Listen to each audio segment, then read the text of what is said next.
স্বামী বিবেকানন্দের ভাবনা অনুযায়ী চুপ থাকা শুধু কথা না বলার নাম নয়, বরং এটি আত্মনিয়ন্ত্রণ, ধৈর্য এবং গভীর চিন্তার প্রতীক। মানুষের জীবনে অনেক সমস্যার সৃষ্টি হয়।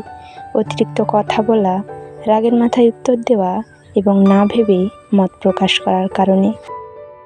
তাই স্বামীজি সবসময় বলতেন, আগে নিজেকে নিয়ন্ত্রণ করতে শিখতে হবে।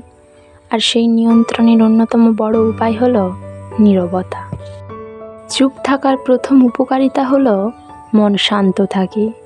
যখন মানুষ অযথা তর্কে জড়ায় না বা সব কথার উত্তর দিতে চায় না, তখন তার মনের মধ্যে অশান্তি কমে যায়। অনেক সময় অন্যের কটু কথা শুনে সঙ্গে সঙ্গে উত্তর দিলে সম্পর্ক নষ্ট হয়ে যায়। কিন্তু কিছু কিছু সময় চুপ থাকলেও রাগ কমে যায় এবং পরিস্থিতিও স্বাভাবিক হয়ে যায়। নীরবতা মানুষকে ধৈর্যশীল করে তোলে। দ্বিতীয়ত, চুপ থাকা মানুষের ব্যক্তিত্বকে আরও শক্তিশালী করে তোলে। যে ব্যক্তি সবসময় বেশি কথা বলে, মানুষ তার গুরুত্ব দেয় না।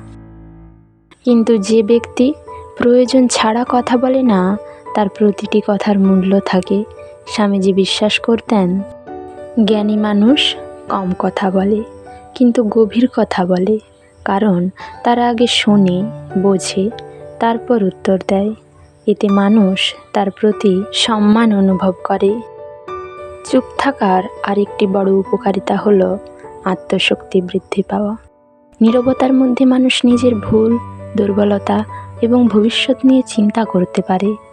যখন বাইরের শব্দ কমে যায়, তখন ভিতরের কণ্ঠস্বর শোনা যায়। স্বামীজি ধ্যান ও নীরবতার মাধ্যমে নিজের আত্মাকে শক্তিশালী করার কথা বলতেন।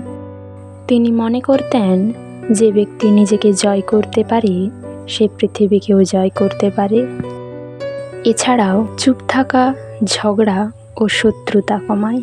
অনেক সময় একটি ভুল কথা বড় সম্পর্ককে ভেঙে দেয়, কিন্তু নীরবতা সেই আগুনকে শান্ত করতে পারে। সব পরিস্থিতিতে উত্তর দেওয়া বুদ্ধিমানের কাজ নয়। কখনো কখনো চুপ থাকাই সবচেয়ে বড় জবাব হয়ে দাঁড়ায়। এতে নিজের মর্যাদা বজায় থাকে।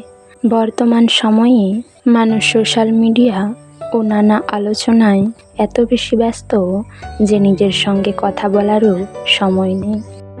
তাই মানসিক শান্তি ধীরে ধীরে কমে যাচ্ছে।